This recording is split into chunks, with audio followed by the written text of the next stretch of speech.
चलिए friends, alternating current में हम पढ़ रहे हैं article number 7.9 transformers. For many purposes it is necessary to change or transform. Transform का मतलब है टू चेंज, ऐसा लिख सकते हैं, ट्रांसफॉर्म मींस टू चेंज।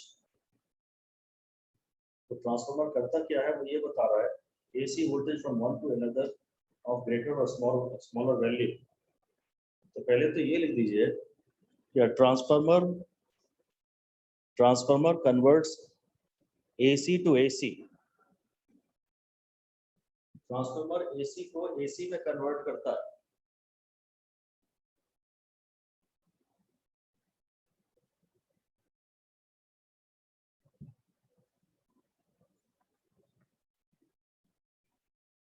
मतलब ट्रांसफार्मर DC में वर्क करता ही नहीं है।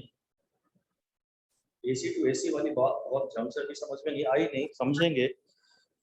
पहली बात तो ये है कि ट्रांसफार्मर में इलेक्ट्रिकल एनर्जी को इलेक्ट्रिकल एनर्जी में ही कन्वर्ट किया जाता है। पहले तो ये लिखिए, that is transformer converts electrical energy into electrical energy. जो जनरेटर होता है उसमें मैकेनिकल एनर्जी को इलेक्ट्रिकल एनर्जी में कन्वर्ट किया जाता है।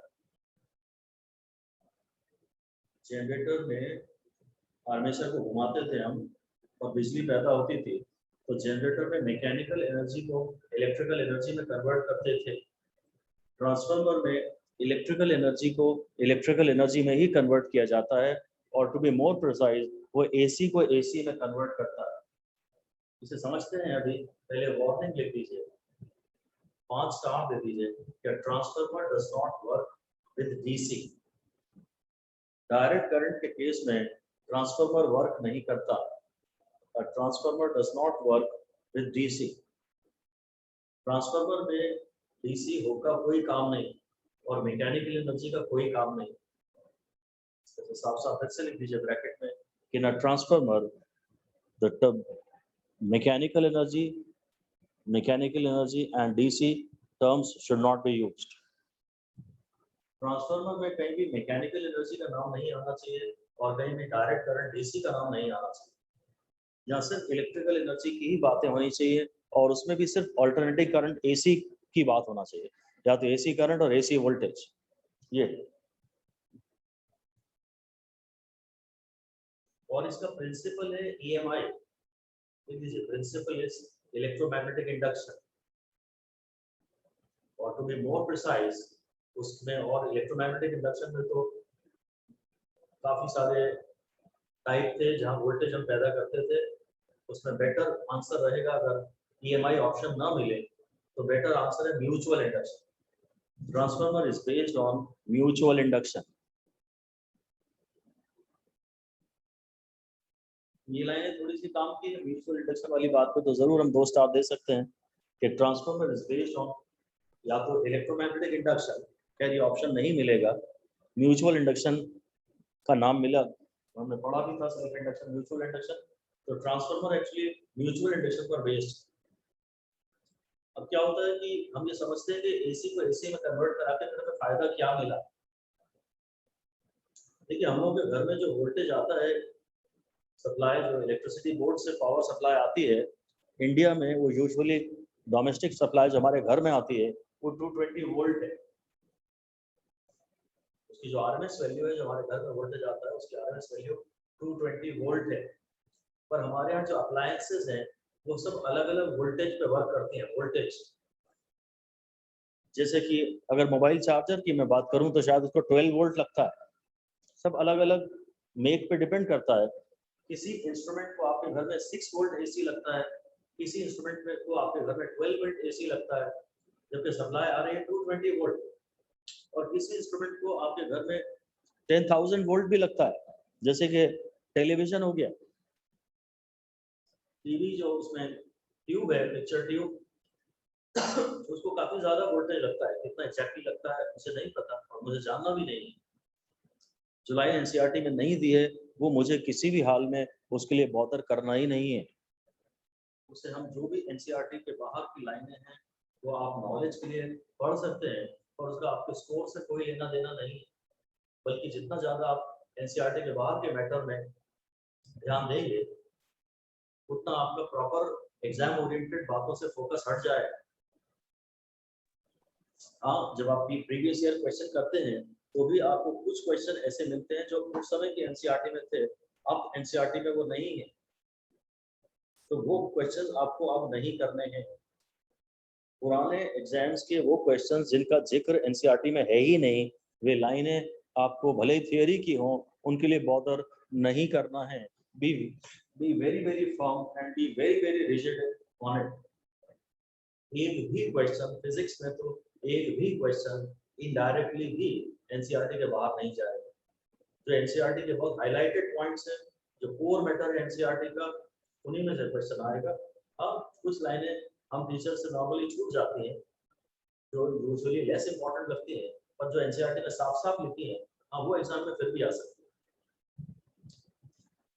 जो एनसीईआरटी में है वो सारा टीचर नहीं पढ़ाते, और जो एनसीईआरटी में नहीं है ऐसा बहुत सारा हम लोग पढ़ाते हैं, क्योंकि हमारी नॉलेज का एग्जीबिशन भी तो होना चाहिए ना। इतने साल जो हमने मैटर इकट्ठा किया है, वो आपसे अच्छा डस्टबिन हमें कौन मिल सकता है?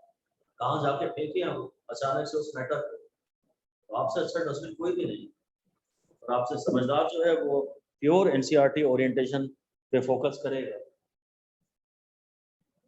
आप नॉलेज के लिए नहीं पढ़ रहे हैं, आप अपने स्कोर के लिए पढ़ रहे हैं, इस बात पर ध्यान दीजिएगा। और इसलिए बिल्कुल बिल्कुल बिल्कुल ब्लंटली ब्लाइंडली आप इस बात को फॉलो करना चाहिए आपको, कि अगर इससे रिलेटेड बातें एनसीईआरटी में नहीं है तो वो डेफिनेटली नहीं आएंगी। फिजिक्स के बारे में तो I am very very sure. Alright, तो मैं आपको बता रहा था कि ट्रांसफार्मर में हम लोगों के घर में जो वोल्टेज आता है वो 220 वोल्ट होता है, 220 वोल्ट होता है, जबकि हम यूज करते हैं या तो 6 वोल्ट पे या 1000 वोल्ट पे या 10,000 वोल्ट पे। तो ट्रांसफार्मर एक ऐसा डिवाइस है जो लो वोल्टेज एसी को हाई वोल्टेज एसी में कन्वर्ट कर देता है, या हाई वोल्टेज एसी को लो वोल्टेज एसी में कन्वर्ट कर देता है। उसने लिखा है कि ये हैंडल तो एसी को ही करता है। एनसीईआरटी की लाइन है कि an alternating voltage from one to another of greater or smaller value। तो मैं इसे दोबारा लिखवा देता हूँ कि transformer converts AC to AC, नहीं AC to suitable AC, AC to suitable AC, जो आपके एप्लीकेशन को सूट करता हो, ये एसी को एसी में ही कन्वर्ट करता है। पर हम इतना कह सकते हैं कि ये एसी को सूटेबल एसी में कन्वर्ट करता है, ये एसी को सूटेबल एसी में कन्वर्ट करता है। ब्रैकेट में लिख दीजिए of required voltage and current level, of required voltage and current level. Transformer AC को एसी में बदलता है, ये इलेक्ट्रिकल एनर्जी को इलेक्ट्रिकल में बदलता है, ये इलेक्ट्रिकल को मैकेनिकल में या मैकेनिकल को इलेक्ट्रिकल में नहीं बदलता है, और ये डीसी पे वर्क नहीं करता है। ट्रांसफार्मर डीसी पे वर्क नहीं करता है, ये प्योर एसी पे ही वर्क करता है। और एक बात आप जहाँ भी मैंने लिखी म्यूचुअल इंडक्शन है, तो उसको एक आध स्टार दे दीजिए, और it converts AC to suitable AC, तो फाइनली आप एक स्टार दे सकते हैं। ये एसी को एसी में कन्वर्ट करता है, ये डीसी पे वर्क नहीं करता, ये बात 5 स्टार वाली है। या मैकेनिकल एनर्जी यहाँ नहीं होती, मैकेनिकल एनर्जी की कोई बात नहीं होगी, मैकेनिकल एनर्जी 0 है, ये बात भी 1 स्टार देने लायक है। ट्रांसफार्मर में मैकेनिकल एनर्जी से रिलेटेड कोई बात कहीं नहीं होगी। ये मैकेनिकल एनर्जी वाले वर्ड्स अभी दिख तो नहीं रहे हैं एनसीईआरटी में, तो मैं पता नहीं आपको काम का पढ़ा रहा हूँ कि नहीं। आप तो लाइन बाय लाइन एनसीईआरटी को फॉलो करिए, एनसीईआरटी के ही सीक्वेंस में, उससे ज्यादा अच्छा आप कुछ नहीं कर सकते अपने स्कोर को बढ़ाने के लिए। एनसीईआरटी के ही सीक्वेंस में अभी जरूर थोड़ा सा मैं कहीं आगे पीछे कर देता हूँ, मैकेनिकल एनर्जी जैसे वर्ड शायद अभी यहाँ नहीं आया, तो नॉलेज अब मुंह से निकल गया, आदत है पुरानी।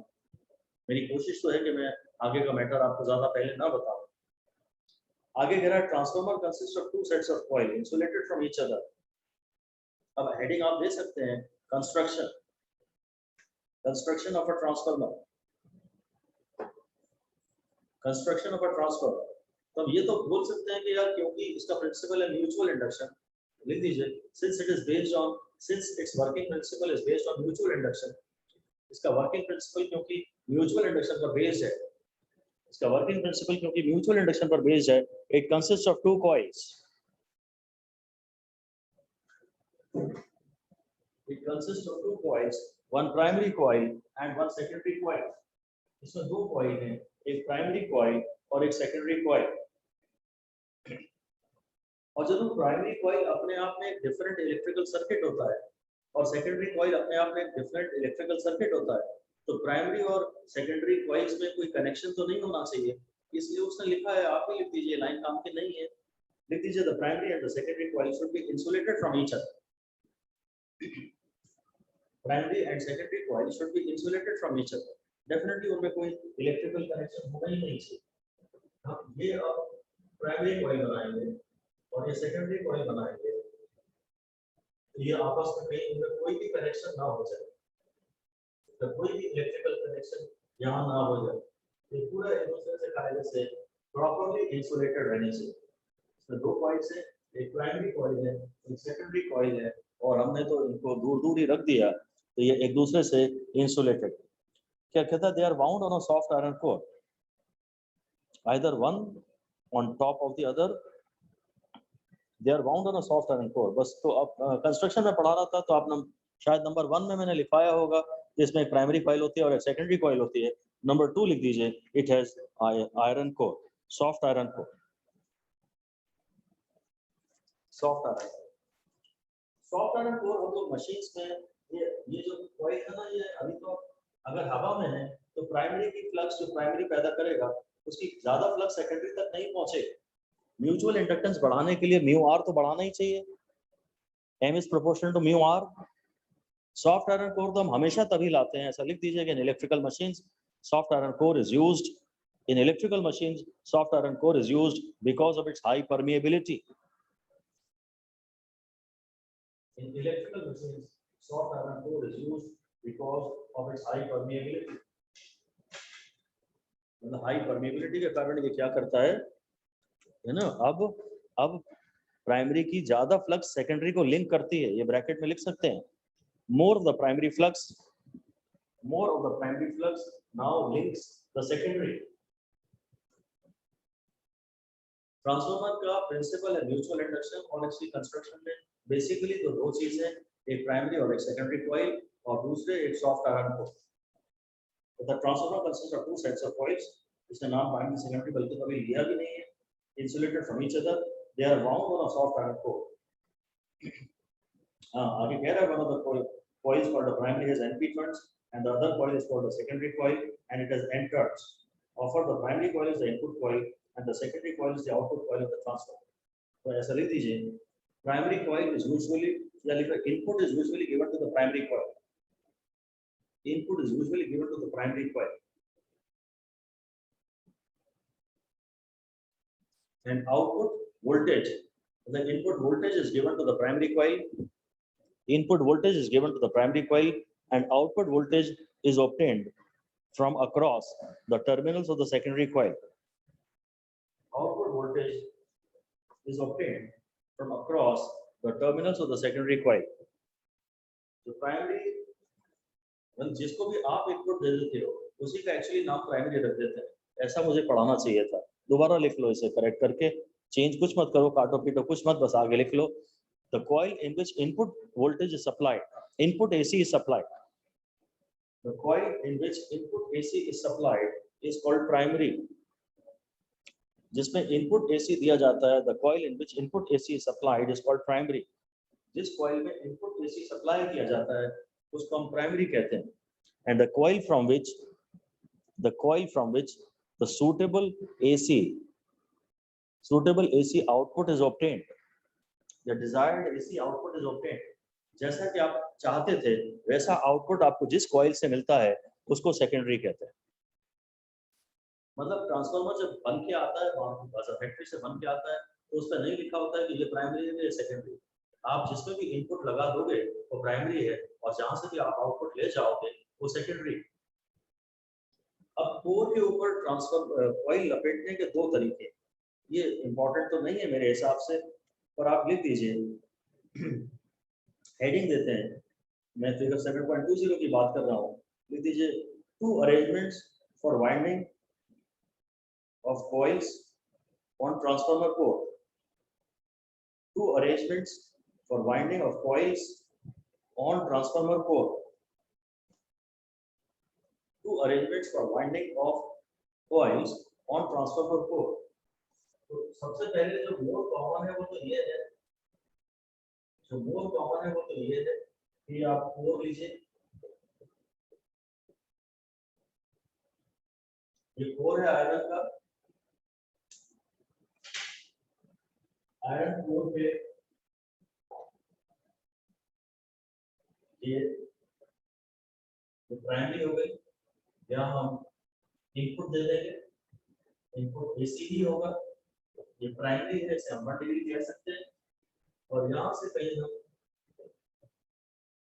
ये सेकेंडरी है, यहाँ से आउटपुट हमें मिलेगा, ये V0 लिख देता हूँ मैं, ये यहाँ से जो आउटपुट वोल्टेज मिल रहा है उसका नाम है V0।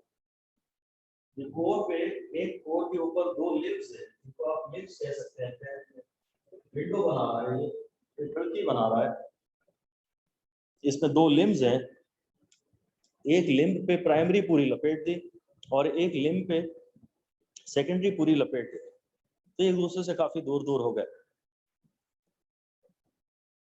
बस। और दूसरा तरीका भी है जो कि एक्चुअली ज्यादा अच्छा है, इसकी एप्लीकेशन ये बाद में समझाएगा आपको कि ज्यादा अच्छा क्यों है। एक दूसरा तरीका ये है कि आप ये आपके खिड़कियां हो गई और ये कोर हो गया, ये कोर हो गया,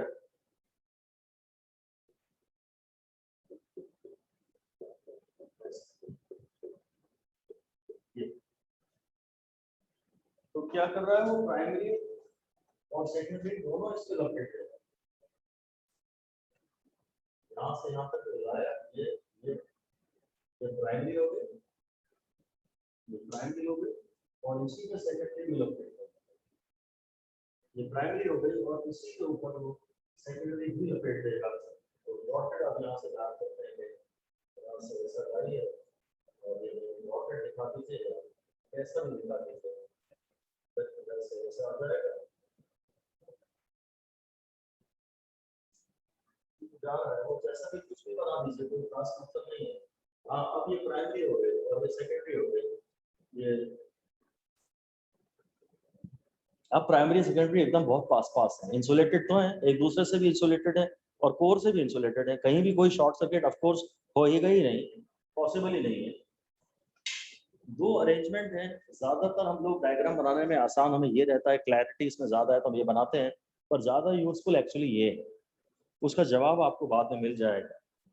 The 2 arrangements for winding the primary and secondary coil of a transformer, A में है the 2 coils on the top of each other, इसमें आप इसके नीचे लिख सकते हो the 2 coils on the top of each other, और दूसरी coil है इसमें the 2 coils on separate limbs, इसमें दोनों coil अपने अलग अलग लिम्ब पे हैं और इसमें एक दूसरे के ऊपर बिल्कुल ही एडजस्टेंट है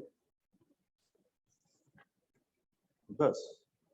तो इसी में मैं डायग्राम में लिख देता हूँ कि प्राइमरी में जितने टर्न्स हैं इनको हम एनपी कहते हैं और सेकेंडरी में जितने टर्न्स हैं इन टर्न्स को एनएस कहते हैं।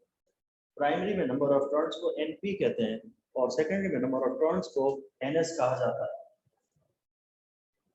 ओके, तो अभी तक खाली आपको ये पढ़ा कि भाई ये म्यूचुअल इंडक्शन का बेस है, ये एसी को सूटेबल एसी में कन्वर्ट करता है, इसमें कोई मूविंग पार्ट नहीं। ट्रांसफार्मर की कंस्ट्रक्शन मैंने पूरी पढ़ ली ना, यहाँ आप लिख सकते हो कि there is no moving part in the transformer. आपने ट्रांसफार्मर की कंस्ट्रक्शन तो पूरी पढ़ी ली है, आपने देख लिया है कि उसमें प्राइमरी है, सेकेंडरी और एक कोर है, there is no moving part in transformer, और जब मोशन ही नहीं है, since there is no motion so there is no mechanical energies involve. यहाँ ना तो मैकेनिकल एनर्जी इन्वॉल्व होती है ना कहीं डीसी होता है। ट्रांसफार्मर में हम प्राइमरी में ऐसा कभी नहीं दिखाएंगे कि भाई ये प्राइमरी है ये डीसी, यहाँ पे हम हमेशा ये कुछ भी नहीं दिखाएंगे और नहीं तो फिर एसी दीजिए, एसी सोर्स का सिग्नल सिंबल है ये। Okay,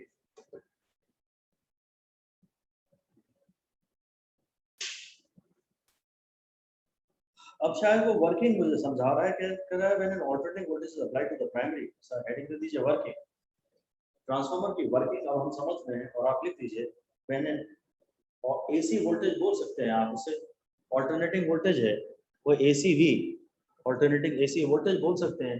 when an alternating voltage is applied to primary, when an alternating voltage is applied to primary, so the voltage is V, alternating AC voltage both सकते हैं आप उसे, alternating AC voltage बोल सकते हैं। When an alternating voltage is applied to primary, when an alternating voltage is applied to primary, so the voltage is V, alternating AC voltage both सकते हैं आप उसे, alternating AC voltage both सकते हैं। The resulting current produces an alternating magnetic flux. When an alternating voltage is applied to primary, इसे पूरा हमें लिखना है.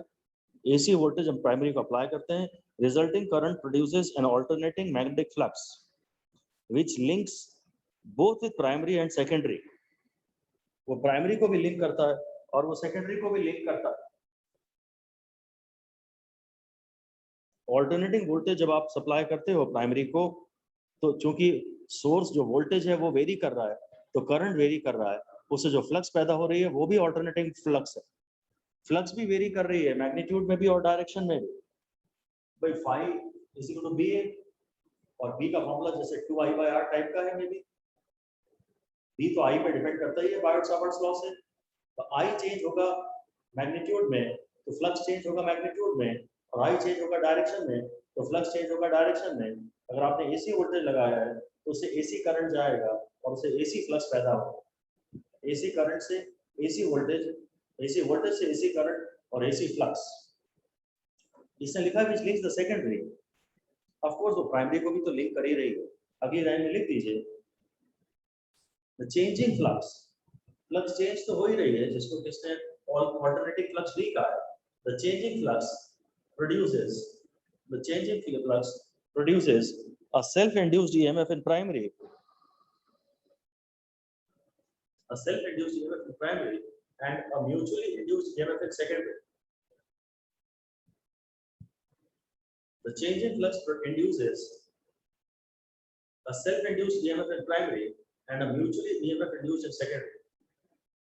भाई खुद के करंट के कारण खुद में जो EMF पैदा हो रहा है वो सेल्फ इंडक्शन है, और एक के कारण दूसरी कॉइल में जो EMF पैदा हो रहा है वो म्यूचुअल इंडक्शन. बेसिकली आपने प्राइमरी में AC वोल्टेज लगाया, उससे प्राइमरी सर्किट में AC करंट बहा. जो आप प्राइमरी में वोल्टेज लगाएंगे उससे प्राइमरी कॉइल में करंट बहाएगी, पर उससे जो फ्लक्स पैदा होगी वो तो सब तरफ जाएगी. AC का जो प्राइमरी का करंट है that is restricted to primary coil only, but उसकी फ्लक्स सेकेंडरी कॉइल को भी लिंक करती है. ये भी आप लिख सकते हैं कि current due to voltage applied to primary, primary में जो आपने वोल्टेज लगाया है उससे जो करंट जा रहा है, current due to voltage applied to primary is restricted to primary circuit only. करंट तो जहां वायर है, जहां कंडक्टिंग वायर है, केवल उतने ही पार्ट में जाएगा. But magnetic flux produced by the primary current is linked with the secondary also. The magnetic flux जो है produced by the primary current is linked with the secondary flux also, secondary coil also. जो magnetic flux primary current से पैदा हुई, of course वो secondary को link कर भी रही है, और ये लिंकिंग ही तो हम बढ़ाना चाहते थे. हम ये चाहते थे कि प्राइमरी के करंट के कारण जो सेकेंडरी से फ्लक्स एसोसिएटेड हो वो ज्यादा हो, तभी तो हमने उन दोनों के बीच में एक सॉफ्ट आयरन कोर रख दिया जिसकी हाई परमेबिलिटी होती है. हाई परमेबिलिटी के कारण प्राइमरी से चली हुई फ्लक्स का ज्यादा हिस्सा सेकेंडरी तक पहुंच जाता है. तो बस वो कह रहा है value of this EMF depends upon number of turns in the secondary, क्योंकि उसका फार्मूला आने वाला है इसलिए हम इस थ्योरी पर ध्यान नहीं दे रहे. तो we consider the ideal transformer. हम तो हमेशा सिर्फ आइडियल चीजें पढ़ते हैं, रियल चीजें तो हम लोग कभी पढ़ ही नहीं सकते. बहुत ही ज्यादा आइडियलाइज्ड सिचुएशन, आइडियलाइज्ड मॉडल आपको पढ़ाया जा रहा है, तो सो दैट आपको थोड़ा बहुत आइडिया तो, जबकि डिवाइसेस जो आप देखते हो वो तो पूरी रियल होती है. इसलिए आप जो फिजिक्स पढ़ रहे हो वो रियल लाइफ से रिलेट नहीं करनी चाहिए कायदे से. We consider an ideal transformer in which the primary has negligible resistance and all the flux in the core links with primary and secondary windings.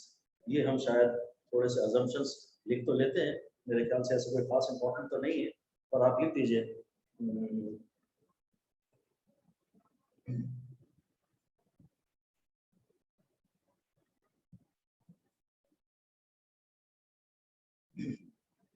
बस ऐसी हेडिंग दे दीजिए आइडियल ट्रांसफार्मर. ये हेडिंग दे देते हैं आइडियल ट्रांसफार्मर. आइडियल ट्रांसफार्मर में ये एक बात कह रहा है, नंबर 1 डाल के लिख दीजिए primary winding has negligible resistance. Primary coil में प्राइमरी वाइंडिंग भी कहूंगा कभी कभी। Primary coil has negligible resistance. ये तो काम की खास बात नहीं थी। सबसे इंपॉर्टेंट बात है नंबर 2 डाल के लिख दीजिए।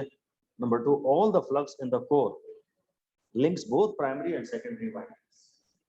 कोर में जितनी भी फ्लक्स है वो पूरी की पूरी प्राइमरी से भी एसोसिएटेड है और वो पूरी की पूरी सेकेंडरी से भी एसोसिएटेड है। प्राइमरी वाइंडिंग में रेजिस्टेंस उसने नेग्लिजिबल माना है। जिसको ये नेग्लिजिबल कहता है उसको हमको जीरो मानना है।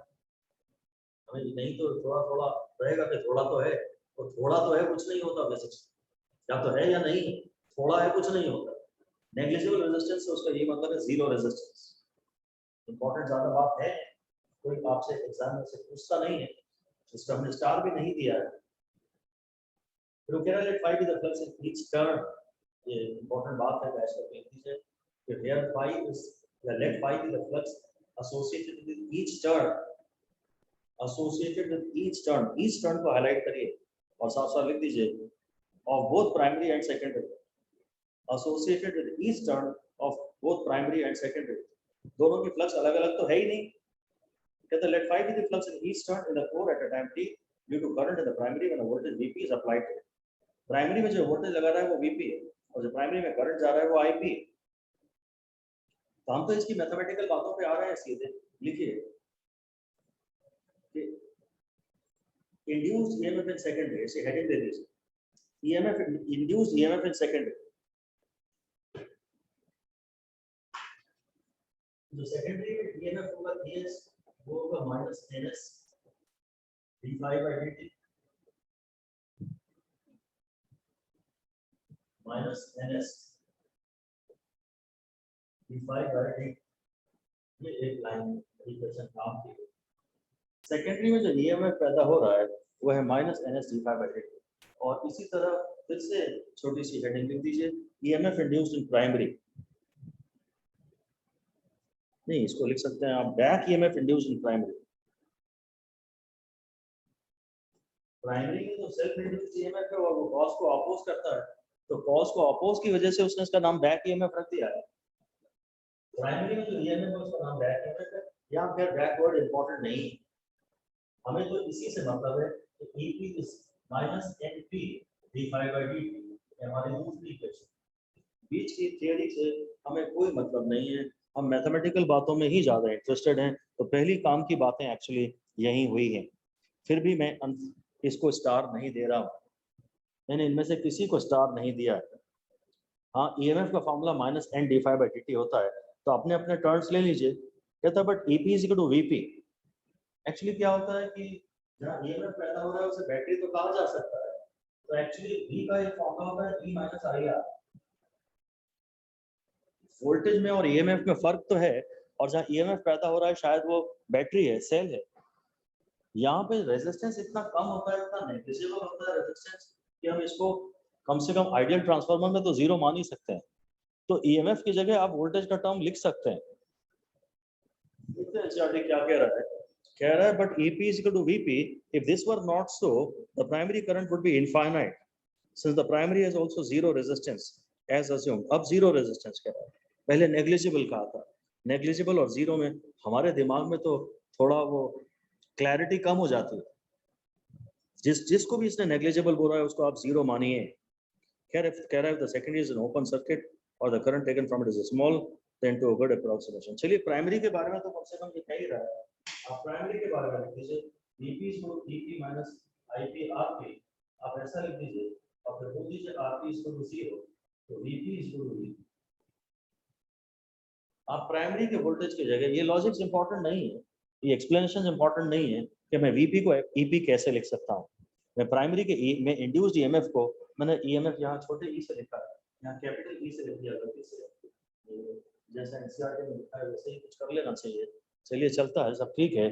तो ये जो प्राइमरी में जो EMF पैदा हुआ है वो प्राइमरी के वोल्टेज के बराबर है, उसका रीजन इंपॉर्टेंट नहीं है, हमने लिखा तो है। इसी तरह वो कह रहा है सेकेंडरी में जो वोल्टेज इंड्यूस है वो सेकेंडरी के EMF के भी बराबर है। Secondary VS is equal to VS, ये माइनस IS RS होता है। वो कहता है मान लो सेकेंडरी ओपन सर्किट है, सेकेंडरी ओपन सर्किट में है तो सेकेंडरी में करंट जीरो है, तब तो कम से कम ऐसा कहा जा सकता है हम इसको भी सिंप्लिसिटी के लिए 0 ही मानना चाहते हैं। हाँ, ओपन सर्किट ये एक अच्छी बात तो जरूर हमारे सामने आ गई, बहुत ज्यादा ही डीप हो गई, वैसे शायद इंपॉर्टेंट नहीं लगती, पर मैं इसको छोड़ के बीच में एक क्वेश्चन लिखवा रहा हूँ कि calculate the secondary current when secondary is open. Calculate the secondary current when secondary is open. Secondary open, तो ऐसा ही डायग्राम हम तो बनाएंगे। ये 4 है, ये हमने VP लगाया है, यहाँ करंट IP जा रहा है, यहाँ करंट MP है, यहाँ NS है, और अगर ये ओपन कर दिया है तो इसमें IS के बोनस से तो वो 0 है, क्योंकि सर्किट इनकम्प्लीट है। और जब सर्किट में करंट नहीं होता, जब आप बैटरी से कोई करंट ड्रॉ नहीं करते, तो ओपन सर्किट में बैटरी होती है, तब तो वोल्टेज EMF के बराबर होता है। ये सिर्फ इतना ध्यान दीजिए आप, बाकी रीजंस पे आप ना जाएं, कि जब हम तो ट्रांसफार्मर्स में EMF को और वोल्टेज में कोई डिफरेंस नहीं रखना चाहते। रीजंस आप इनके बिल्कुल टोटली स्किप कर सकते हैं। इस एक्सप्लेनेशन को आप पूछ सकते हैं, अपना फ्लो ना तोड़ें। ये बीच में जो बातें आ जाती हैं थ्योरी की, इनसे हमारा फ्लो टूट जाता है, जबकि हमें थ्योरी को बीच में स्किप कर करके पढ़ना चाहिए, केवल मैथमेटिकल बातों को पढ़ना चाहिए। ठीक है, तो टू अ गुड अप्रोक्सीमेशन उसने ES को भी VS लिख दिया, where VS is the voltage across the secondary. तो बस अब तो मैं फिर से अब दोबारा लिख रहा हूँ। हाँ, मैंने अच्छा हुआ पहले स्टार नहीं लगाया। VS is equal to minus NS d5 by dt, और VP is equal to minus NP d5 by dt। अब मैं दोनों इक्वेशन को डिवाइड कर देता हूँ, तो VS by dt is equal to NS by NP। हाँ, ये जो रिजल्ट है ये बिल्कुल 5 स्टार में लगा। ये काम का रिजल्ट है जो कि क्वेश्चंस में आएगा, खूब क्वेश्चन आते हैं इस पर। हमने d5/dt कैंसिल कर दिया क्योंकि दोनों का d5/dt सेम है। आयरन कोर के कारण जो rate of change of flux primary के एक टर्न से एसोसिएटेड है, वही rate of change of flux secondary के भी एक टर्न से एसोसिएटेड है। पर टर्न वाली बात जरा ध्यान देना। सब आइडियल है, सब ब्रैकेट में लिख सकते हैं। assuming d5/dt to be same but for both the coils, we are assuming that d5/dt is same for both the coils.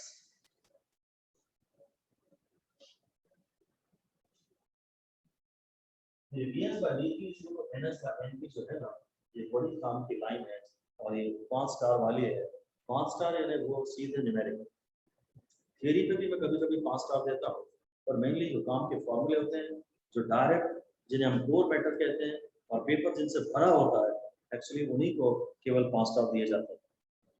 Note that the above relation has been obtained using 3 assumptions. Number 1 कह रहा है primary resistance of current are small.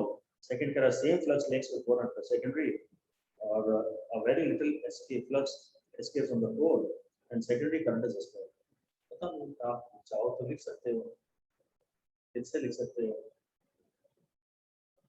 The assumptions of voltage equation in a transformer, assumptions of voltage relation.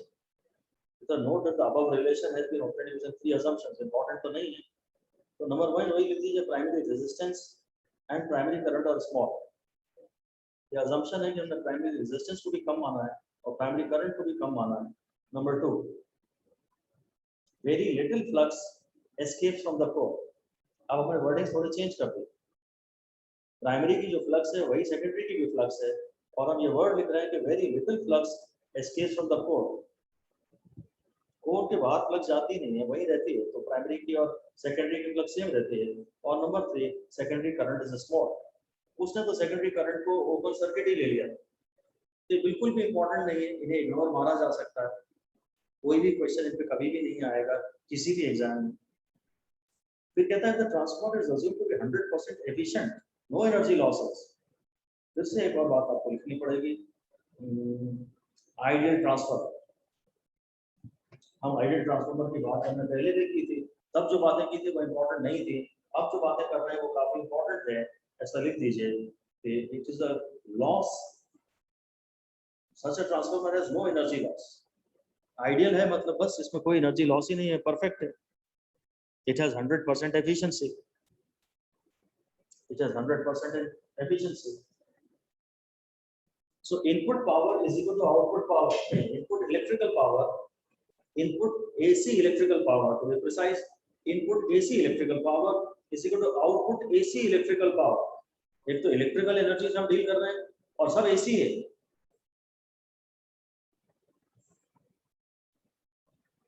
Input AC electrical power is equal to input DC electrical input AC electrical power is equal to output AC electrical power। तो हम ये लिख सकते हैं VP into IP, power का formula होता है VI। तो जो प्राइमरी का पावर, जो इनपुट पावर है वो VP IP है और जो आउटपुट पावर है वो VS IP है। इनपुट पावर बस इसी को आउटपुट पावर। वो ज्यादा बोलने के चक्कर में कब ज्यादा बोलेंगे तो कहीं ना कहीं तो जवान लड़खड़ाएगी, कहीं ना कहीं सिली मिस्टेक होगी। प्रिसाइज बात करें, टू द पॉइंट बात करें, और कम नॉलेज होगी तो लिमिटेड बात करेंगे, ज्यादा नॉलेज होगी तो ओवर थिंकिंग होगी ही होगी आपसे। तो खैर पावर को इक्वेट कर दिया VP IP is equal to VS IS। Although some energy is always lost, but this is a good approximation since a well-designed transformer may have an efficiency of more than 95%। क्या यही बात ये है जनाब, ये भी चलो इससे मैं ये लिखता हूँ कि VS का भी इसी को IP by IS, इससे तो ये हाँ ये भी 5 का दे लगा। पावर्स इक्वेट कर रहे हैं हम लोग, पावर्स इक्वेट कर रहे हैं, इससे VS by VP को IP by IS लिख लिया।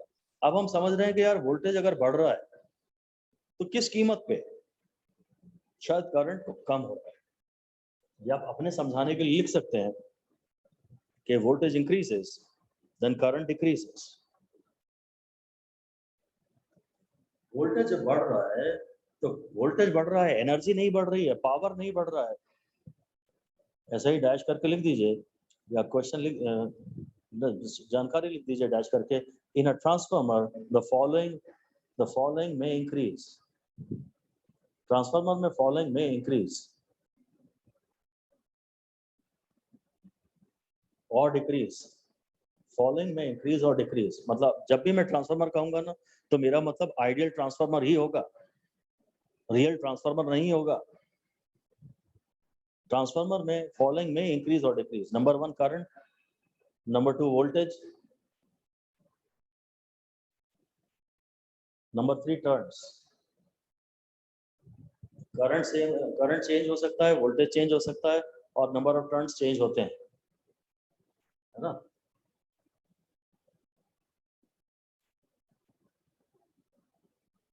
और ट्रांसफार्मर में, आइडियल ट्रांसफार्मर में जो नहीं चेंज होता वो मैं आप बता रहा हूँ, लिख दीजिए आइडियल ट्रांसफार्मर। आइडियल नहीं भी लिखेंगे तो चलेगा।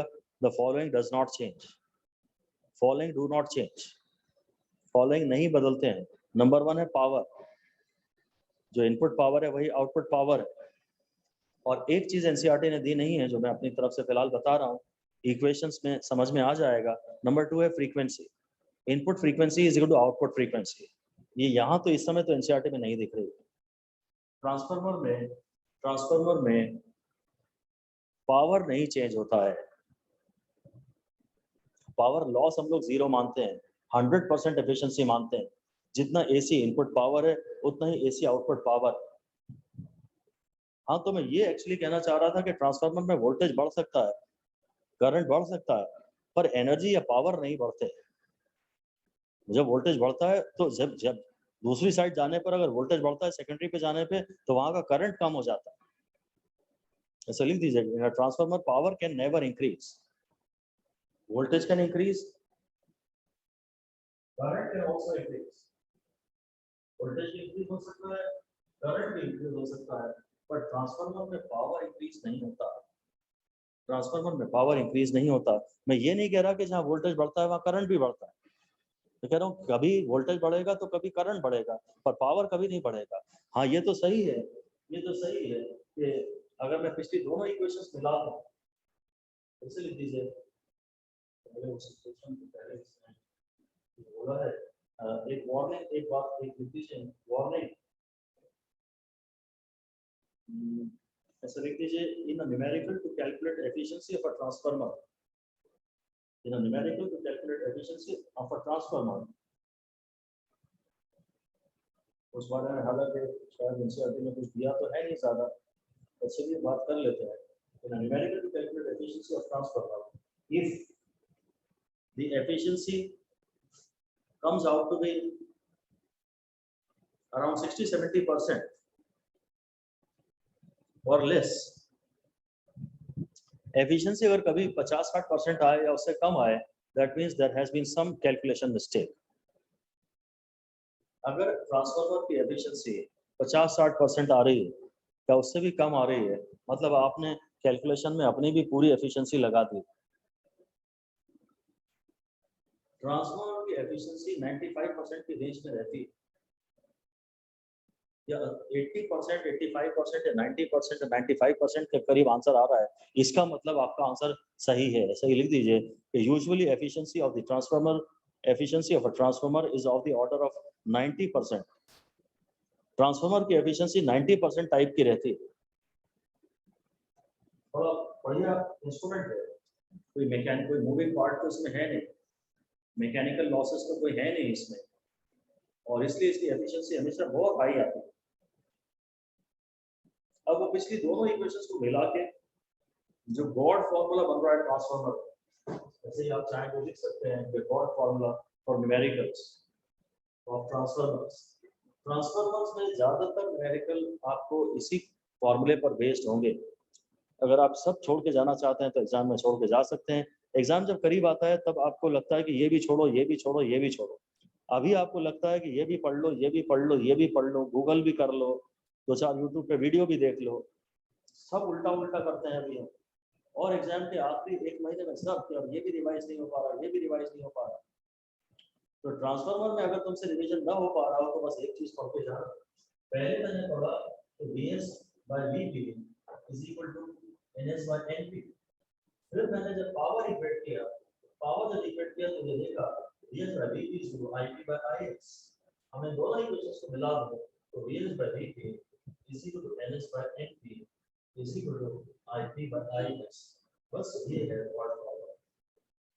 आप सिर्फ ये भी पढ़ के जाएंगे तो भी चलेगा। ज्यादातर बार उम्मीद है कि इनमें से ही न्यूमेरिकल आया है। अगर पीवाईक्यू आप देखेंगे तो ज्यादातर बार इन पे ही न्यूमेरिकल आया है और आगे भी इन्हीं की संभावना है। हाँ तो कुछ भी सकता है, सब पढ़ लें तो बहुत अच्छा है, फिर भी एनसीईआरटी के बाहर तो प्लीज ना जाएं। एक भी क्वेश्चन इवन इनडायरेक्टली फिजिक्स में तो एनसीईआरटी के बाहर नहीं जा रहा। ये बड़ा ब्रह्मांड है, यही सबसे बड़ा गॉड फॉर्मूला है। हम इसे यूं भी कहना चाहते हैं कि ट्रांसफार्मर में जहाँ टर्न ज्यादा होते हैं ना वहाँ वोल्टेज ज्यादा होता है, जहाँ टर्न ज्यादा होते हैं वहाँ वोल्टेज ज्यादा होता है और वहाँ करंट कम होता है। हम शायद ये कहना चाहते हैं कि V proportional to N proportional to 1/I, ऐसे याद कर सकते हो। अगर ऐसे आपको 2-4 दिन ये शायद याद ना हो तो ऐसे याद रख लो, उल्टा लिख लो, ठीक है। जहाँ टर्न ज्यादा, ऐसा अलग से लिख भी लो, the side having more turns, फिर से इस पे भी 5 स्टार आप दे सकते हैं। The side having more turns will have more voltage and will have lesser current। जिस साइड टर्न ज्यादा वहाँ वोल्टेज ज्यादा, जिस साइड टर्न ज्यादा वहाँ वोल्टेज ज्यादा और वहाँ करंट कम। बस जहाँ टर्न ज्यादा वहाँ वोल्टेज ज्यादा और वहाँ करंट कम। एक डिस्कशन आया तो था, और चलिए एक अलग से मैं और बात हाईलाइट आपके सामने कर दूं। आप लिख दीजिए the primary coil has 80 turns, primary coil has 80 turns and secondary coil has 1000 turns। Primary coil में 80 टर्न्स हैं, क्वेश्चन लिख दीजिए, और सेकेंडरी कॉइल में 1000 turns. certain AC voltage is applied to primary, certain AC voltage is applied to primary। Primary के हमें voltage कितना दिया है उसकी वैल्यू आपको दे ही नहीं रहा। certain AC voltage is applied to primary, primary को कुछ AC वोल्टेज लगाया जाता है। certain AC voltage is applied to primary।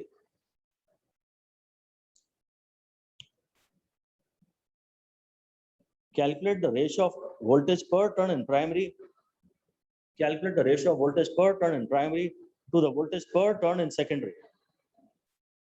Voltage per turn in primary to voltage per turn in secondary. अब ये खतरनाक क्वेश्चन में शामिल होगा जो कि डायरेक्ट नहीं है, और डायरेक्ट क्वेश्चन ही केवल आजकल आ रहे हैं, थोड़े भी डायरेक्ट क्वेश्चन आजकल नहीं आ रहे हैं। पर टर्न की बात कर रहा है, पर टर्न तो वोल्टेज जहाँ टर्न ज्यादा होते हैं वहाँ वोल्टेज ज्यादा होता है और वहाँ टोटल वोल्टेज ज्यादा होता है। ये तो एक एक टर्न की बात कर रहा है। अगर एक टर्न की बात कर रहा है तो वोल्टेज है d5/dt, 1 d5/dt, और d5/dt तो दोनों साइड का सेम। आप तो ये देते हैं, आपके पास मैथमेटिक्स थ्योरी से तो नहीं सोचे तो अच्छा है, vs/dt = ns/nt। तो मैं अगर इनको ट्रांसपोज कर दूं, इसको यहाँ ले सकता हूँ, तो vs/ns इसको यहाँ ले सकता हूँ, इसको dp/nt। इससे साफ दिख रहा है आपको कि voltage per turn in secondary is equal to voltage per turn in primary. अगर एक एक टर्न की बात करें तो फ्लक्स को क्या पता कि वो सेकेंडरी से कोई लिंक कर रही है कि सेकेंडरी से लिंक कर रही है। पर टर्न तो वोल्टेज सेम होता है। n d5/dt में तुम n दोनों साइड का 1 ले रहे हो, और आइडियल ट्रांसफार्मर है, फ्लक्स का लॉस है नहीं, तो तुम d5/dt दोनों साइड का सेम ले रहे हो, तो पर टर्न वोल्टेज सेम है, बस। मैं इस पे अलग से स्टार नहीं दे रहा, एक स्टार या दे सकता हूं मैं। ये थोड़ा मेरे हिसाब से इनडायरेक्ट क्वेश्चन है। इनडायरेक्ट क्वेश्चन या IQ बेस्ड क्वेश्चन फिलहाल तो नहीं आ रहे, फिलहाल तो डायरेक्ट क्वेश्चन आ रहे हैं जिनमें IQ इन्वॉल्व नहीं है, थिंकिंग इन्वॉल्व नहीं है। जो जिस रूप में फॉर्मूला पढ़ाया जा रहा है उसी रूप में केवल उसके न्यूमेरिकल आ रहे हैं, ऐसा मेरा मानना है। जो और जल्दी क्लियर हो जाए, नीट 2021 के होते ही, जिसमें अब 9 दिन बचे हैं केवल, ये क्लियर हो जाएगा कि मेरा सोचना सही है कि गलत है। केवल डायरेक्ट फॉर्मेशंस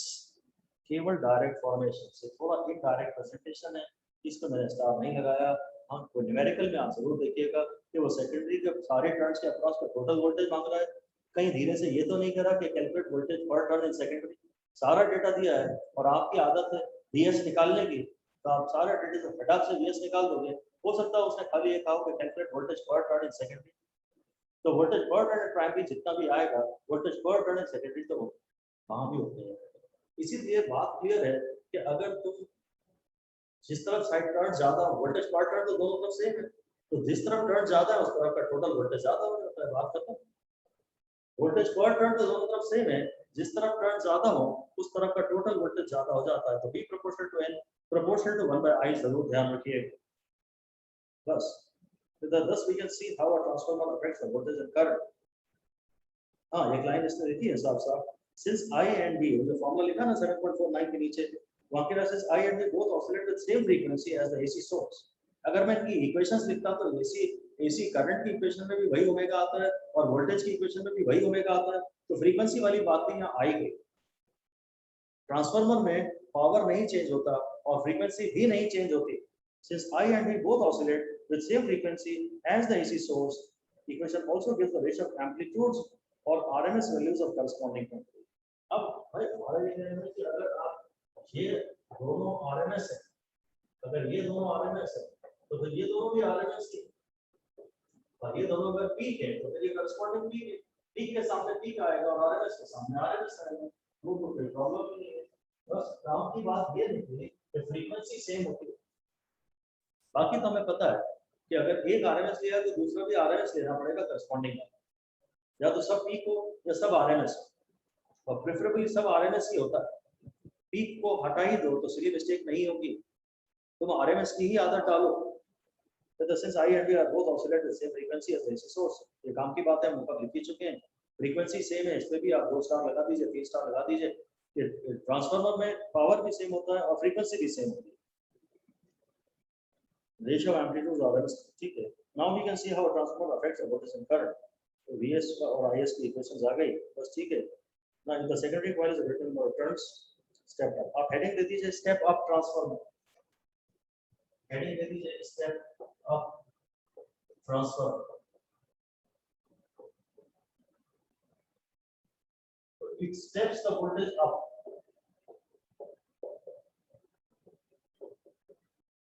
जो वोल्टेज बढ़ा है उसका नाम स्टेप अप ट्रांसफार्मर होता है। हालांकि जो वोल्टेज को बढ़ाता है वो करंट को घटाता है, क्योंकि V × I तो कांस्टेंट है। फिर भी जो ये वोल्टेज को करता है उसके हिसाब से इसका नाम रखते हैं। इसका मतलब NS is greater than VS is greater than VP, इसका मतलब NS is greater than NP।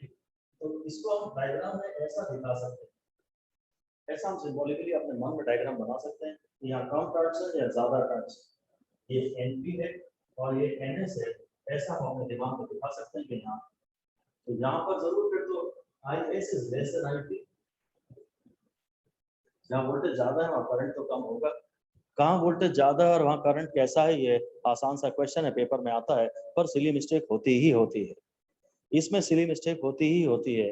अगर यहाँ से आप लिखोगे कि सेकेंडरी में वोल्टेज ज्यादा है तो यहाँ वोल्टेज ज्यादा है, तो यहाँ करंट कम है, पर लिखने में इसमें गलती होती है। और कुछ नहीं तो बबलिंग मिस्टेक ही हो जाती है, पर इसमें गलती बहुत ज्यादा ऑब्जर्व की गई है।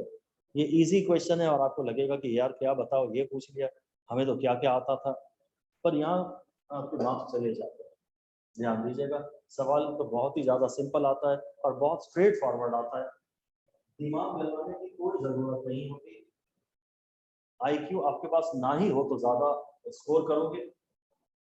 यहाँ पर जब आप होगे तो आपको लगेगा कि हाँ मेरा आंसर आ चुका है, और दिमाग थोड़ा यहाँ जरा भी कुछ सोचने लगेगा इस बीच, आपको तो ये डिसाइड हो ही गया कि आपका आंसर आ गया। आप इधर उधर जाओगे तो फिर इस बीच कुछ और दिमाग में आ जाएगा और उसकी मिस्टेक आपसे करा देगा, पब्लिक में आप गलती कर ही देंगे। तो कहता है that is the secondary coil is the greater number of turns than the primary, NS greater than NP, the voltage is step up. This arrangement is called step up transformer. However, in this arrangement there is less current in the secondary than in the primary. ठीक है, IS is less than IP. If the primary coil पर question लिख दीजिए, ये ऐसे जो इन text question है ये पेपर में कुछ ज्यादा पूछे जाते हैं, तो लिख दीजिए NP is equal to 100, NS is equal to 200, NP है 200, सॉरी NP है 100, NS है 200, और लाइन वोल्टेज बोल दिया मैंने इसको 220 वोल्ट है। जो हमारे घर में इनपुट होता है उसको हम लाइन वोल्टेज कहते हैं। Line voltage is 220 volt at 10 ampere, यानी आपको प्राइमरी वोल्टेज 220 वोल्ट दिया है और प्राइमरी करंट 10 एम्पियर दिया है। बस कहता है calculate the load voltage and load current. Line मतलब प्राइमरी और लोड मतलब सेकेंडरी। NP शायद 100 दिया है, मैं ऐसा डायग्राम अगर बना लूं तो ज्यादा अच्छा होगा। ऐसा पूरा लिखो NP 100 है, ऐसा पूरा लिखो NS 200 है, और लाइन के बारे में 220 वोल्ट और 10 एम्पीयर दिया है। VP 220 वोल्ट है और IP 10 एम्पीयर है, मतलब पूरा लिखने तो अच्छा रहेगा। अब मेरे को अगर VS पर VP तो VS पर VP नंबर ऑफ टर्न्स दे दिए तो अच्छा ही किया, so NS by NP, so VS is equal to NS by NP into VP, so NS by NP is 200 by 10, और VP की वैल्यू यहाँ डायग्राम से देखें 222, तो ये 2 into 220 हो गया, ये 440 वोल्ट हो गया। जहाँ टर्न्स दो गुना ज्यादा वहाँ वोल्टेज 2 गुना ज्यादा। फिर भी थियोरी से ना करें, लिख के ही सॉल्व करें ध्यान से, अननोन को खाली लेफ्ट हैंड साइड पे बचने दें। अब अगर मुझे IS निकालना है तो मैं लिखूंगा I अगर IP, और जो पहले दिया था उसी से रिलेट करूंगा, इससे रिलेट नहीं करूंगा। इसी को टू V by VS, इससे थोड़ा अलर्ट रहना है, करंट में इक्वेशन पलट जाती है। IP है 10 एम्पीयर, इसी को VP है, सॉरी N से रिलेट करूंगा, NP by NS। हाँ, S के सामने P आता है करंट के मामले में, NP है 100 और NS है 200, तो हाँ ये ठीक है 1 by 10 by 2 5 एम्पीयर आता है। जहाँ वोल्टेज ज्यादा, जहाँ टर्न्स ज्यादा वहाँ वोल्टेज ज्यादा, वहाँ करंट कम। जहाँ टर्न्स 2 गुना वहाँ वोल्टेज 2 गुना और वहाँ करंट आधा, तो करंट 5 एम्पीयर हो गया। एग्जैक्टली टिपिकली केवल यही न्यूमेरिकल आता है पेपर में। आप ट्रांसफार्मर में अगर सिर्फ इससे रिलेटेड बातें करके जाएंगे तो भी शायद आपका काम बन जाएगा। फिर इसी तरह हेडिंग दे दीजिए स्टेप डाउन ट्रांसफार्मर।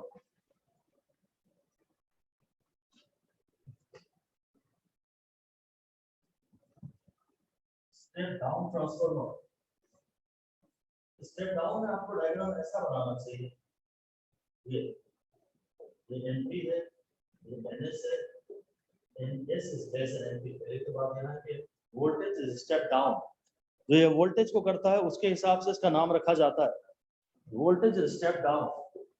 सेकेंडरी का वोल्टेज कम है, और यहाँ आते आते अब मुझे लगता है आदत ये बनाना कि यहाँ तुम आईएस के ही बारे में लिखना, यहाँ तुमसे पूछा कुछ भी हो तुम आईएस के बारे में ही शायद लिखना कि जब ये वोल्टेज कम है तो ये करंट ज्यादा हो, उसके बाद तुम भले भले हो सकता है तुम आईपी पूछा हो तो IP is less than IS. यहाँ गड़बड़ तो हो ही रही है, मैं भी उतनी फ्लुएंटली नहीं कह पाया, करंट में गड़बड़ तो हो ही रही है क्योंकि हम बस अज्यूम कर लेते हैं कि बस अब तो हमारा आंसर आ गया, इधर टर्न्स कम तो इधर वोल्टेज कम तो इधर करंट ज्यादा, जहाँ टर्न ज्यादा वहाँ वोल्टेज ज्यादा वहाँ करंट कम, और पावर दोनों तरफ सेम।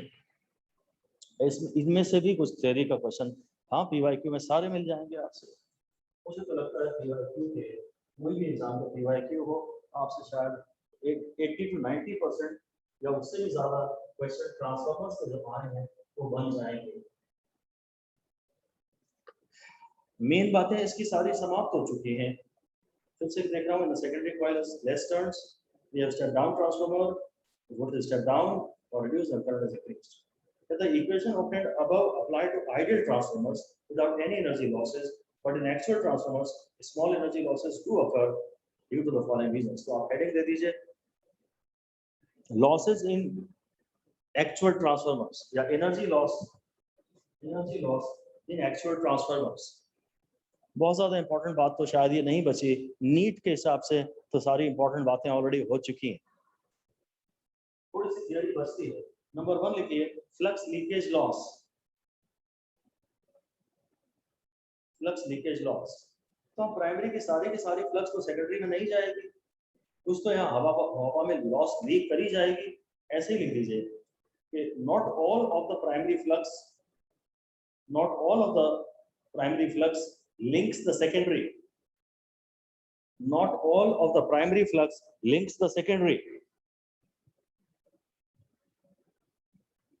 बस। फिर अगली लाइन में लिख दीजिए, it can be reduced by winding the primary and secondary coils,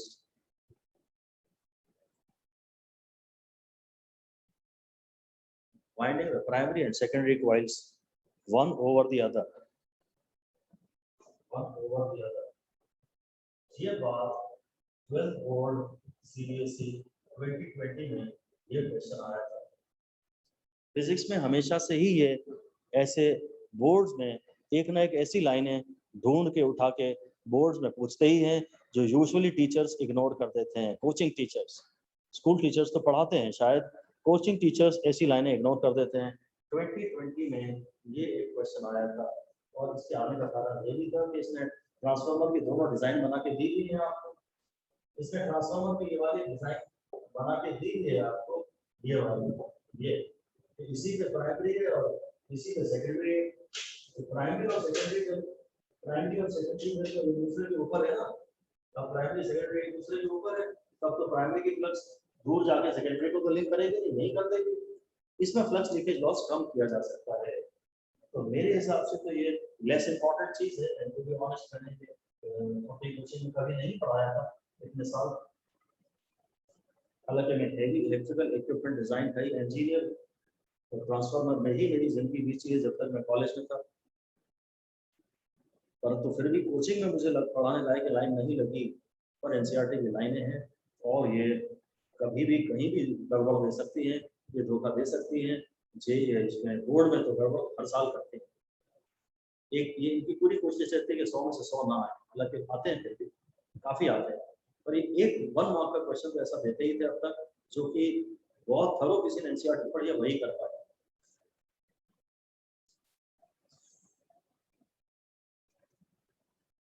मतलब बाकी सब बहुत अच्छे से हो गया है तो हाँ फिर एक बार तो एनसीईआरटी पढ़ ही लेना चाहिए आपको, फिजिक्स का भी। कोर ही नहीं संभल रहा हो आपसे, नॉर्मल मैटर ही ना संभल रहा हो, वही आप भूल जाते हो, तो फिर एनसीईआरटी पढ़ के सब बहुत ही कम हो जाएंगे। फिर आपके 80, 85, 90, 90 पे 99 और 100 की जगह आप 90 और 91 पे पहुंच जाएंगे बोर्ड में। लास्ट क्लास में कुछ नहीं संभल पाता, सब छोड़ना ही पड़ता है आपको, कुछ रिवाइज नहीं कर पाते आप। तो सेकंड पॉइंट लिखिए, मैं आपको एनर्जी लॉस पढ़ा रहा हूँ। सेकंड है power loss in resistance of primary and secondary windings. Power loss यहाँ भी होता है, power loss in resistance of primary and secondary windings. Power loss and resistance of primary and secondary winding. वो आपसे कह रहा है भाई वाइंडिंग आप किसी न किसी वायर से बनाएंगे और उस वायर में कुछ ना कुछ तो रेजिस्टेंस हो गई, तो उसका I स्क्वायर R लॉस तो हो गई। ऐसे ही लिख दीजिए wire, some wire will be used for windings, some wire will be used for making windings। Winding बनाने के लिए आप किस वायर को यूज करेंगे? So the winding will definitely have some resistance। Each winding will definitely have some resistance। So heat loss bracket में I square R, heat loss bracket में I square R takes place, heat loss takes place in windings। I square RT बोलना चाहिए अगर heat loss बोल रहे हैं तो, power बोल रहे हैं तो I square R, और heat बोल रहे हैं तो I square RT।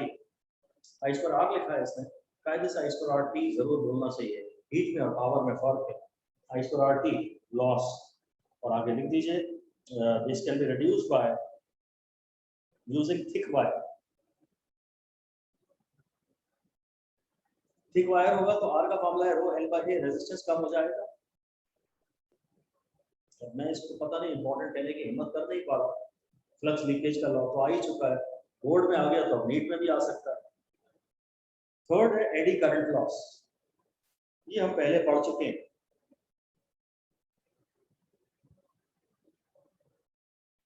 वो कह रहा है आपने जो ऑल्टरनेटिंग करंट लगाया है प्राइमरी में, उससे जो फ्लक्स पैदा हो रही है वो ऑल्टरनेटिंग है, और जो आयरन कोर है, आयरन वो सॉलिड मेटालिक पीस है, और सॉलिड मेटालिक बॉडी से एसोसिएटेड मैग्नेटिक फ्लक्स चेंज हो रही है।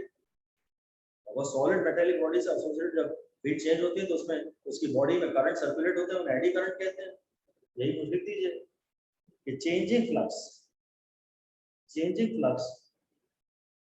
with solid metallic iron core, changing flux associated with solid metallic iron core, bracket में solid metallic iron core, bracket में due to AC nature of the input current, due to AC nature of the input current, due to AC nature of the input current induces eddy currents in the iron core, induces eddy currents in the iron core। हम तो जानते हैं कि किसी भी solid metallic piece से associated magnetic flux जब change होती है तो उसकी वॉल्यूम में करंट सर्कुलेट होते हैं, उनको एडी करंट कहते हैं। और ये इंपॉर्टेंट है, 3 स्टार देने लायक, 4 स्टार देने लायक, हम पहले भी पढ़ चुके हैं कि eddy current loss is reduced by, AD current loss can be reduced by using a laminated core।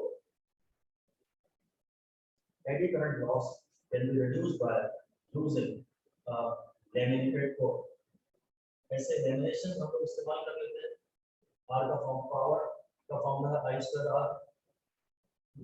I आप कम करिए, I कम करिए तो R बढ़ाइए, तो R बढ़ाइए तो R का फॉर्मूला है रो L bye A।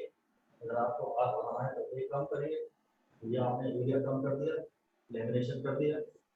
Reason important नहीं है, रीजन ना ही पता हो तो ज्यादा अच्छा है, कहीं कहीं ओवर थिंकिंग हो जाएगी, चीजें मिक्सअप हो जाएंगी। रटिए, डायग्राम देखिए और बोलिए देखो एरिया कम हो गया, वरना तो ऐसे पहले इतना सारा एरिया था, अब लैमिनेशन के बाद एरिया कम हो गया। बस रटना है आपको, फाइनल फैसला केवल रटना है।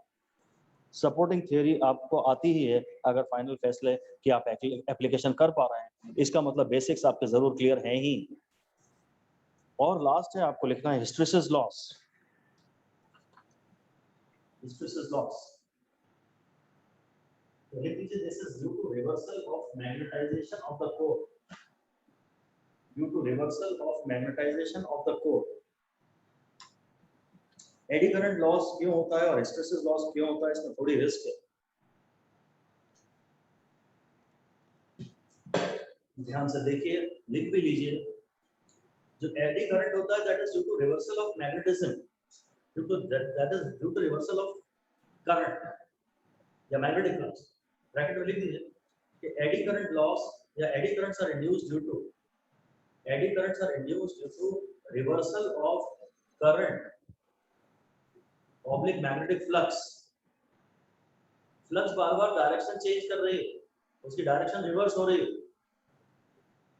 और hysteresis loss is due to reversal of magnetization। Word तो रिवर्सल दे देगा वो दोनों में, एक कहेगा करंट रिवर्स हो रहा है तो एडी करंट पैदा होंगे, मैग्नेटिक फ्लक्स रिवर्स हो रही है तो एडी करंट पैदा होंगे, मैग्नेटाइजेशन रिवर्स हो रहा है तो हिस्टेरेसिस लॉस पैदा होगा। ये वाली बातें हमने की थी। ये रिटेंटिविटी, ये कोएसिविटी, ये एच है और ये बी है और ये बीएच का एरिया है, इसी को हिस्टेरेसिस लॉस कहते हैं। तो यहाँ तो हम देख रहे हैं कि जो आयरन कोर है आपका, कभी ये नॉर्थ पोल है कभी ये साउथ पोल है, फिर ये डीमैग्नेटाइज हो जाएगा। तो जब उल्टा करंट जाएगा, ऐसा करंट जा रहा है मे बी पहले तो ऐसा है, थोड़ी देर बाद करंट की डायरेक्शन तो पलट जाएगी ना, जब करंट की डायरेक्शन पलट जाएगी तो ये नॉर्थ हो जाएगा साउथ। एक पर्टिकुलर लेन में पहले ये था नॉर्थ था फिर साउथ था, फिर वो डीमैग्नेटाइज हुआ, मैग्नेटाइजेशन खत्म हो गया, फिर वो उल्टी डायरेक्शन में मैग्नेटाइज हुआ। तो मैग्नेटाइजेशन के रिवर्सल में तो डोमेन्स रिवर्स होते हैं ना, पूरे फेरोमैग्नेटिक सब्सटेंस में डोमेन्स होते हैं। पहले सारे डोमेन्स इस डायरेक्शन में थे, फिर सारे डोमेन्स इस डायरेक्शन में आ गए। तो डोमेन्स के पलटने में अंदर जो हीट पैदा होती है वो हिस्टेरेसिस लॉस होती है। तो हिस्टेरेसिस थोड़ा सा रिस्की है। कब वो हिस्टेरेसिस लॉस की बात कर रहा है और कब वो एडी करंट लॉस की बात कर रहा है, जरा रिस्की है। आप देखना, करंट के रिवर्सल से एडी करंट पैदा होता है और मैग्नेटाइजेशन के रिवर्सल से हिस्टेरेसिस लॉस पैदा होता है। हिस्टेरेसिस कह रहा था magnetisation the core is repeatedly reversed by alternating magnetic field, the resulting expenditure of energy in the core appears as heat। तो आप लिख सकते हैं area under BH loop represents hysteresis loss per cycle। और भी बातें होती है मापों पर, मीटर क्यूब वगैरह पर, मैं उतना हमें दिया नहीं, एनसीईआरटी में तो बात नहीं कर रहे थे, अब अंदाजा दे रहे हैं कि वो जो BH लूप है उसका जो एरिया है वो हिस्टेरेसिस लॉस है। तो ट्रांसफार्मर में हिस्टेरेसिस लॉस होता है। ज्यादा इंपॉर्टेंट बात यह है कि रिवर्सल किसका होता है, मैग्नेटिक फ्लक्स का कि मैग्नेटाइजेशन का। दिस रिजल्टिंग एक्सपेंडिचर, मैग्नेटाइजेशन तो समझ में आता है ना, पूरा डोमेन घूम गया तो उसके घूमने में तो टक्कर वक्कर खूब सारी इन्वॉल्व होगी तो हीट पैदा होगी। The resulting expenditure of energy in the core appears as heat and is kept to a minimum. ये और भी इंपॉर्टेंट है, इसे लिख दीजिए चार स्टार देके कि hysteresis loss is minimised. Hysteresis loss is minimized by using suitable material which has low hysteresis loss. By using suitable material which has low hysteresis loss, bracket में narrow BH loop, small BH loop, जिसका hysteresis loss ऐसा material लीजिएगा जिसका BH loop कम हो। AD current loss material पे depend नहीं करता। AD current loss में तो लेमिनेशन करना है, और लेमिनेशन तो हम किसी का भी कर देते हैं, किसी को भी लेमिनेट करके फोटो टांग देते हैं, उसके ऊपर माला टांग देते हैं। लेमिनेशन ब्रैकेट में लिख सकते हैं कि lamination is not a property of material. Lamination material की प्रॉपर्टी नहीं है। लेमिनेशन तो किसी का भी किया जा सकता है, वुड का भी लेमिनेशन कर सकते हैं, आयरन का भी लेमिनेशन कर सकते हैं। तो हिस्टेरेसिस लॉस के लिए प्रॉपर मटेरियल चूज करना चाहिए। एडी करंट लॉस का मटेरियल से कोई ताल्लुक नहीं होता है, आप तो उससे लेमिनेट भर कर दीजिए बस। तो ये भी एक बात खत्म हो गई। अब एक बहुत ही लास्ट बात बची है और वो बहुत इंपॉर्टेंट एग्जाम में आती है, पढ़ भी चुके हैं वैसे हम। कहता है large scale transmission and distribution of electrical energy over long distances is done with the use of transformers. तो ऐसे ही क्वेश्चन लिख दीजिए, हेडिंग लिख दीजिए main use of transformer. Transformer का एक यूज आप स्टेप अप स्टेप डाउन तो जानते ही हैं, और शायद हमने पहले पढ़ चुके हैं मेन यूज ऑफ ट्रांसफार्मर, और उसमें आप लिख दीजिए जवाब कि large scale transmission and distribution of electrical energy over long distances.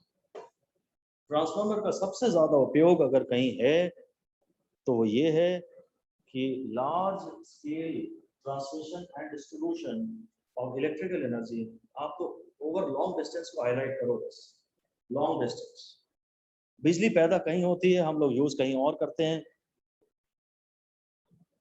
और खेतों में हमें बड़ी बड़ी मोटी मोटी ट्रांसमिशन लाइन दिखती है, टावर दिखती है, टावर के ऊपर ट्रांसमिशन लाइन दिखती है, तो वहां से बिजली यहाँ तक आती है। तो ट्रांसफार्मर की मदद से हमने उसे पहले पढ़ा हुआ है कि हम जनरेटिंग स्टेशन पे जहाँ बिजली पैदा हुई है वो पहले स्टेप अप कर लेते हैं वोल्टेज, फिर हाई वोल्टेज पे वो ट्रेवल करता है तो करंट कम हो जाता है। ट्रांसमिशन लाइन पे लिखा होता है 133 kV, 66 kV, 33 kV, 11 kV, फिर फाइनली होते होते वो वोल्टेज 220 वोल्ट बन जाता है। हमारे घर में घुसने के जस्ट पहले हमारे बाहर जो सब स्टेशन है मोहल्ले में, वहां वो वोल्टेज 220 वोल्ट कर दिया जाता है, फिर आपके घर में सप्लाई किया जाता है, ट्रैवल करता है हाई वोल्टेज को गिवन पावर के लिए। अगर वोल्टेज बढ़ा लेते हैं तो करंट कम हो जाता है, तो ट्रांसमिशन लाइन में जो होने वाला लॉस है, आई स्क्वायर आर लॉस, वो कम हो जाता है। इसका यूज है लॉन्ग डिस्टेंस के लिए, ट्रांसमिशन के, लॉन्ग डिस्टेंस में एसी के ट्रांसमिशन के लिए, is done with the help of transformers. तो कह रहा है voltage output of the generator is stepped up, लिख दीजिए कि voltage output of the generator, या लिखिए at generating station, at generating station we use a step up transformer. At generating station we use a step up transformer, so that voltage is stepped up, voltage is stepped up, current is stepped down. voltage up हो गया, current कम हो गया, bracket में for given power. अगर power हमें constant transmit करना है और हमने वोल्टेज बढ़ा लिया तो करंट कम हो गया, सो आई स्क्वायर आर लॉस डिक्रीज। ये सबसे बड़ी फायदा हो, वोल्टेज के बढ़ाने से करंट कम हो गया, करंट कम हो गया तो जो ट्रांसमिशन लाइन का जो आई स्क्वायर आर लॉस है वो कम हो गया, ये नुकसान हमारा सबसे बड़ा बच गया, है ना। I square R loss is cut down, बस it is then transmitted over long distances to an area substation near the consumer, their voltage is stepped down। और ऐसे अगली लाइन में लिख दीजिए, just before supplying it to the consumer, नहीं just before तो नहीं, before supplying it to the consumer, before supplying it to the consumer the voltage is stepped down। अगर ये जनरेटिंग स्टेशन है तो यहाँ यूज करते हैं स्टेप अप ट्रांसफार्मर। तो ये लॉन्ग ट्रांसमिशन लाइन है और घर में ये यूज करने के पहले ऐसा करते हैं, यहाँ पे स्टेप अप कर लेते हैं और यहाँ पे स्टेप डाउन कर लेते हैं। यहाँ जनरेटिंग स्टेशन है, ये जनरेटिंग स्टेशन है, और ये कंज्यूमर, ये यूजर, इसको खूब स्टेप अप कर लेते हैं और फिर धीरे धीरे स्टेप्स में उसे स्टेप डाउन करते चले जाते हैं, और रिक्वायर्ड वोल्ट सूटेबल लेवल है यहाँ पे, तो सूटेबल एसी आपको दे दिया जाता है। That is then transmitted over long distances to an area substation, there the voltage step down, it is further stepped down at distributing substations and utility poles before a power supply of 240 volt reaches our homes। यहाँ इसने 240 volt लिखा जरूर है, हम उससे हमारा confusion बढ़ जाएगा। एक जगह इसने साफ साफ लिखा है, हमने पढ़ा था 220 वोल्ट एसी हमारे घर में आता है, हमारे घर में आने वाले वोल्टेज की आरएमएस वैल्यू 220 वोल्ट है, तो 240 को इसे इग्नोर करें, कंफ्यूज ना हो। ऐसी कंफ्लिक्टिंग जानकारियां जो एनसीईआरटी ने एक जगह कुछ और दी है और एक जगह कुछ और दी है, मेरे हिसाब से तो पेपर में ऐसी चीजें क्यों नहीं। आप ये मत सोचिएगा कि आ गया तो, और आप केवल एक जो चीज जो कॉन्ट्राडिक्टरी है आप उसको लेकर परेशान होते रहते हैं, आप बाकी जो खूब सारा कुछ कर सकते हैं वो आप नहीं करते हैं, कहते ये आ गया तो। इसका जवाब अगर हम नहीं आपको दे पाए तो आप बड़े परेशान हो जाते हैं। जैसे कि 50 के 50 क्वेश्चन यही आने वाले हैं, हर क्वेश्चन में यही आएगा कि हमारे घर में बिजली कितनी आती है। जो कॉन्ट्राडिक्शन है वो अगर बाय चांस आ भी जाता है तो कैंसिल करना पड़ेगा उनको। You are not suppose to know the actual value, you are not suppose to use Google मत करो गूगल। कहीं कॉन्ट्राडिक्शन है, वो पेपर सेटर को पता है तो नहीं आएगा, आप उसको लेकर परेशान ना हो। अगर आपको मजा आता है परेशानी छोड़ने में और उन्हीं की बातें करते रहने में तो अलग बात है, तो फिर आपको डॉक्टर बनने का कोई हक भी नहीं है। सॉल्यूशंस देखिए और देखिए कि आप नेक्स्ट क्या कर सकते हैं, वो करिए। तो try to maximise your marks, और जो एक्सेप्शंस हैं या जो कॉन्ट्राडिक्शंस हैं उनका इश्यू मत बनाइए। All right guys, bye bye, that is over, this chapter is over now, thank you, good luck। Thank you sir।